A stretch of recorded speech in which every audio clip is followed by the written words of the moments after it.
నమస్తే, welcome to our channel. నేను సిరి. దురంధర్ 2 ఈ సినిమా రిలీజ్ అయిన తర్వాత చాలా వరకు హీరోలందరూ ఈ సినిమా గురించి చాలా బాగా మాట్లాడుతున్నారు, ట్వీట్లు చేస్తున్నారు. అది కూడా ఏంటంటే టాలీవుడ్ నుంచి వెళ్ళి చేస్తున్నారు. మరి బాలీవుడ్ హీరోలు అంటే అక్కడ సినిమా ఇండస్ట్రీ ఎందుకు సైలెంట్గా ఉంది? సో ఇట్లాంటి క్వశ్చన్స్ అయితే రేజ్ అవుతున్నాయి. ఎందుకు దురంధర్ 2 అంటే బాలీవుడ్లో ఇంతవరకు సరైన హిట్ లేక, అసలు కలెక్షన్స్ పరంగా కూడా చూసుకున్నట్టయితే అసలు కలెక్షన్స్ లేవు, ఏం లేవు. ఇలాంటి సినిమా వచ్చింది, బాగా కలెక్షన్స్ పరంగా కూడా బాగుంది అని చెప్పేసుకొని మాట్లాడకుండా, దీని మీద ఈ సినిమా మీద మాట్లాడకుండా సైలెంట్గా ఉన్నారు. అయితే దీని మీద ప్రకాష్ రాజ్ గారు మాట్లాడడం జరిగింది. ఇంతకీ ప్రకాష్ రాజ్ గారు ఏమన్నారు, ఏంటి అనేది మనకు వివరించడానికి మనతో పాటు ఉన్నారు ప్రముఖ సినీ క్రిటిక్ దాసరి విజ్ఞాన్ గారు. నమస్కారం సార్. సార్, దురంధర్ 2 సినిమా వచ్చిన తర్వాత అసలు ఏంటో అర్థం కావట్లేదు. బాలీవుడ్ నుంచి వచ్చింది, అంటే స్ట్రైట్ బాలీవుడ్ నుంచి వచ్చింది. ఆ తర్వాత తర్జమా అయింది మన అన్ని భాషలలో. చూసుకున్నట్టయితే ఎందుకు బాలీవుడ్ సినీ ఇండస్ట్రీ సైలెంట్గా ఉంది? ఒక్క కామెంట్ చేయలేదు, ఒక ట్వీట్ పెట్టలేదు. మన తెలుగు హీరోలు అందరూ ఏమో అల్లు అర్జున్, దేవరకొండ, వీళ్ళందరూ, మహేష్ బాబు గారు కూడా అందరూ పెట్టారు ట్వీట్. మరి ఆ ఇండస్ట్రీ నుంచి ఎందుకు రాలేదు? అండ్ దీని మీద ప్రకాష్ రాజ్ గారు కామెంట్ చేస్తారు, ఏంటంటారు? రణ్వీర్ సింగ్ ఒక మంచి సినిమా చేశాడు. ఆ సినిమా ప్రజల్లోకి వెళ్ళింది, జనాలకైతే బాగా నచ్చింది. సినీ అభిమానులకు నచ్చింది, సాధారణ ప్రేక్షకులకు నచ్చింది. అసలు సినిమాలు అంటే ఏంటో తెలియనోడు కూడా అదేదో అంట కదా అని చూసి వాళ్ళకి నచ్చింది. People are happy, they are enjoying. And వేరే వేరే భాషల్లో రిలీజ్ అయితే ఎలా చూడాలా అని చెప్పి ఇతర భాష వాళ్ళు, రాష్ట్రాల వాళ్ళు కూడా ఎదురు చూస్తున్నారు. ఇట్లాంటి టైంలో కొంతమంది సెలబ్రిటీలు, ఇప్పుడు అల్లు అర్జున్ కానీ, విజయ్ దేవరకొండ కానీ, ఇంకెవరైనా కానీ, మహేష్ బాబు కానీ, హూఎవర్, వాళ్ళందరూ సినిమా చూసి బాగుంది అని చెప్పారు. ఇప్పుడు సినిమా చూసిన తర్వాత అది బాగుంది అని చెప్పడం నేరమా?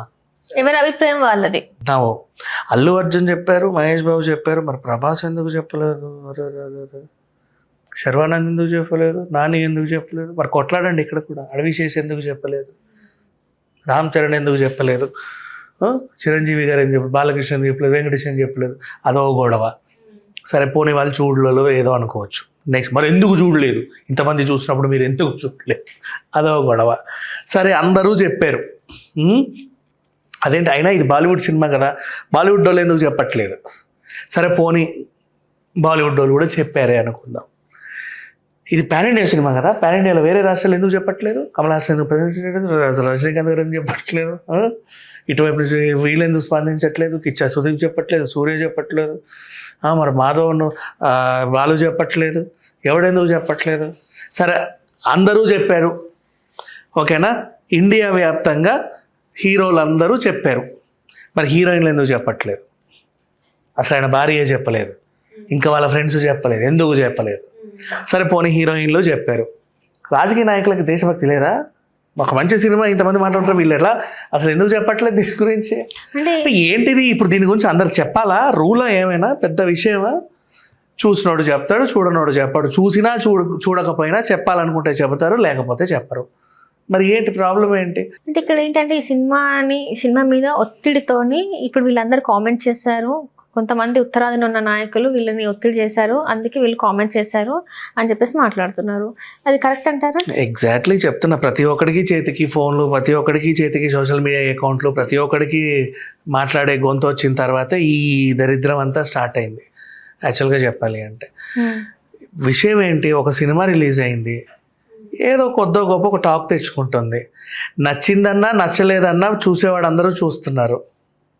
ఇప్పుడు ధ్రువరాటి నాకు నచ్చలేదు ఈ సినిమా అన్నాడు, రమ్య నాకు నచ్చలేదు అన్నాడు, కానీ వాళ్ళిద్దరు చూశారుగా. ఫస్ట్ వీక్లోనే చూసి మాట్లాడారు కదా. నేను ఫస్ట్ వీక్లో సినిమా థియేటర్కి తీసుకొచ్చిందంటే చాలా సక్సెస్ అయినట్టే. అది నీకు నచ్చాల్సిన అవసరం లేదు, ఇంకా తర్వాత సంగతి. అంటే దాని మీద నీకు ఒక ఎగ్జైట్మెంట్ కలిగిందంటే సక్సెసే. తర్వాత నీకు నచ్చేది నచ్చంది అది ఏంటంటే అది నీ దాన్ని బట్టి ఉంటుంది, నీ థాట్స్ బట్టో నీకు ఇంకేదాన్ని బట్టో ఉంటుంది. బట్ ఫస్ట్ వీక్లో రిలీజ్ అవ్వగానే ఎగబడి నేను రప్పించింది అంటే అది సక్సెస్ అయింది. ఈ రకంగా చూసుకుంటే దురంధర్ హిట్ మా. నెక్స్ట్ ఇంకొకటి, దేశభక్తి మీద సినిమాలు తీసినా నచ్చవు, ఇంకేదేని మీద సినిమాలు తీసినా నచ్చవు, ఏం చేసినా నచ్చవు. మరి మీకు ఏం కావాలి? మీరెవరు నచ్చడానికి అసలు చెప్పండి? ఆ నిర్మాత రూపాయి సంపాదించుకుందామని కమర్షియల్గానే ఓ సినిమా తీశాడు, 10 మందికి చిల్లర ఇచ్చి వాళ్ళందరి చేత నటింప చేసుకొని కమర్షియల్గా సినిమా తీసుకొని థియేటర్లో రిలీజ్ చేసుకొని ఓ పావులో అనో అర్ధనో సంపాదించుకుందాం అనుకున్నాడు. పావలా అన అర్ధనాకి మించి 10 5 1,00,000 వచ్చింది ఆయనకి. హీఈస్ హ్యాపీ, తీసిన వాళ్ళు హ్యాపీ. మీరందరూ ఎవరు మధ్యలో? మీకు ఏంటి అవసరం అసలు? మరి దీని మీద ప్రకాష్ రాజ్ గారి మాట ఏంటంటారు? అదే చెప్తున్నా, ఎవరైనా సరే who the hell are you all? మీకు ప్రశంసించడానికైనా విమర్శించడానికైనా మీకుంది ఒక హక్కు, మీ ఇష్టం, అది మీ ఇష్టం. ప్రశంసించే వాళ్ళు ప్రశంసించారు, విమర్శించే వాళ్ళు విమర్శించారు. అయితే సినిమాని మాట్లాడండి, ప్రశంసించినా విమర్శించినా. సినిమాని ప్రశంసించిన వాళ్ళని టార్గెట్ చేసి విమర్శించడం, సినిమాని విమర్శించిన వాళ్ళని టార్గెట్ చేసి మళ్ళీ వాళ్ళని ప్రశంసించడం, ఇట్లాంటి చెత్త అంతా పెట్టుకోకండి. మీకు అనవసరం అది. దేనికి? అది ఆడ అభిప్రాయం. నచ్చింది, నీకు నచ్చలేదు, నీ అభిప్రాయం. అయితే ఏంటి ప్రాబ్లం ఏంటి ఇప్పుడు? లేదు అట్ట నచ్చుద్దా, నేను ఇంటికి వెళ్ళి కొట్టుకు చేస్తారా లేకపోతే ఇంకేమైనా చేస్తారా చెప్పండి. ఏంటి అవసరం ఏంటి? ఒక సినిమా హిట్ అయింది అంతే, లేదా ఫ్లాప్ అయ్యింది, లేదా నడుస్తుంది, ఇనఫ్. దాని గురించి మాట్లాడడం అంత అవసరం లేదు. ఎదురు చూస్తున్నారు మిగతా లాంగ్వేజెస్ వాళ్ళు కూడా, భాష రానోళ్ళు కూడా వెళ్ళి ఎగబడి చూస్తున్నారు. మనకి ఏంటి అంటే దీనికి ఈ సినిమాకి రాజకీయ పరమైనవి రుద్దడానికి ట్రై చేస్తున్నారు. అది కరెక్ట్ అంటారా మరి? లేదు. అంటే కొంతమంది, అంటే ఇప్పుడు నేను చెప్పేది మీకు అర్థమై ఉంటుంది. ఒక పార్టీకి చెందిన వాళ్ళు దేశభక్తి అంటే మా నుంచెల్లే ఉంటుంది, సో మేము ఈ సినిమాకి చెయ్యాలి అని చెప్పేసి వాళ్ళు చేస్తున్నారు అని చెప్పేసి ఒక రకంగా వినిపిస్తుంది. ఈ సినిమాకి వాళ్ళు మాత్రమే సపోర్ట్ చేస్తున్నారు, మిగతా వాళ్ళు సపోర్ట్ చేయట్లేదు. కొంచెం మితిమీరిన దేశభక్తిని చూపెట్టారు ఈ సినిమాలో, అందుకే వీళ్ళు మాట్లాడట్లేదు అని చెప్పేసి మాట్లాడుతున్నారు. దీన్ని ఎలా చూడాలంటారు? ఎట్ట చచ్చినా అమ్మ వాళ్ళకి ఎవరి గురించి నాకు మాట్లాడే ఒపీనియన్ లేదు. ఫస్ట్ ఆఫ్ ఆల్ ఇది తెలుగు లాంగ్వేజ్లో, తమిళ లాంగ్వేజ్లో ఎప్పుడు రిలీజ్ అవుద్దా అని అందరూ ఎదురు చూస్తున్నారు. రిలీజ్ అవ్వకపోయినా పర్వాలేదు, మేము ఓటీటీలో వచ్చినప్పుడే చూస్తామని కూడా ఎదురు చూస్తున్నారు. ఎందుకంటే పార్ట్ 1కి పార్ట్ 2కి సంవత్సరాలు ఆగకుండా వెంటనే సునామీ లాగా వచ్చింది ఈ సినిమా, అవునా? సో ఇది చూసి ఇంకా వేరే భాషల హీరోలు కానీ మిగతా నిర్మాతలు కానీ నేర్చుకోవాలి. దురంధర్లో హీరోకి ఒక ఇంట్రొడక్షన్ అనేది ఉండదు, ఎలివేషన్స్ ఉండవు, వీరత్వంగా పోరాడుతూ ఉంటాడు. అదే వీరత్వంగా నీ తెలుగు హీరోనో తమిళ హీరోనో ఇంకే హీరోనో పోరాడాడంటే, పోరాడాలనుకున్నా వాడిని కనీసం 40 నిమిషాలు చూపిస్తాను, కింది నుంచి మీదికి, మీది నుంచి కిందికి. ఇక్కడ హీరోని అంత చూపించకపోయినా వాడి దగ్గర 4 గంటల కంటెంట్ ఉంది. నీ దగ్గర కంటెంట్ లేక నువ్వు హీరోని మీద అటు తిప్పి చూపిస్తున్నావు. సో కంటెంట్ ఉన్నోడి మీద కంటెంట్ లేనోడికి వచ్చిన కుల్లే ఇప్పుడు జరిగే ఈ సిచ్యువేషన్స్ అన్నిటికీ కారణం యాక్చువల్గా చెప్పాలి. అండ్ నెక్స్ట్, నీ చుట్టూ గెంతి తిరగాల్సిన హీరోయిన్కు పాటలు ఇందులో లేవు, అన్ని లేవు. ఏదో అలా సందర్భం సూచితంగా వచ్చినాయి, పోయాయి అంతే. నెక్స్ట్, నీతో పాటు అసలు దురంధర్లో ఫస్ట్ పార్ట్లో హీరో కంటే విలన్ పాత్ర బాగా ఎలివేట్ అయింది. ఈడు ఒప్పుకోడు, టాలీవుడ్ హీరో గాడైనా, తమిళ హీరో గాడైనా, ఇంకో కన్నడ గాడైనా ఎవడు ఒప్పుకోడు తెలుసా. నా సినిమాలో ఆడేవాడు అట్లా పడడానికి నో ఆ క్యారెక్టర్ తగ్గించండి, వాడి ముక్కు కూడా కొంచెం మెరుస్తుంది, నల్లగా ఏదైనా పొయ్యండి, నిజం అంతే. ఆడు ఇంతున్న విలన్ కావాలి, వీడు వచ్చి ఇట్టడంగానే వాడు చావాలి, అట్లా ఈయన్ని అంత లేపాలి. ఇట్లా బ్రతుకుతున్నారు కాబట్టే వీళ్ళకి కంటెంట్ ఓరియంటెడ్ సినిమాలు వస్తే ఆ హిట్ అయితే డైజెస్ట్ అవ్వట్లే ఈ జనాలకి. ఆ డైజెస్ట్ అవ్వకొచ్చే చండాలమైన థాట్స్, ఆ ట్వీట్స్, ఇవన్నీ కూడా ఇంకా చెప్పాలి అంటే నీకు సినిమాలో మళ్ళీ ఒక ఐటమ్ సాంగ్ కావాలి. ఆ ఐటమ్ సాంగ్ చేయడానికి ఒక ఎందో ఎవరెవరో కావాలి. ఒకరు కాదు, ఇద్దరు కావాలి, ముగ్గురు కావాలి. ఎందుకు?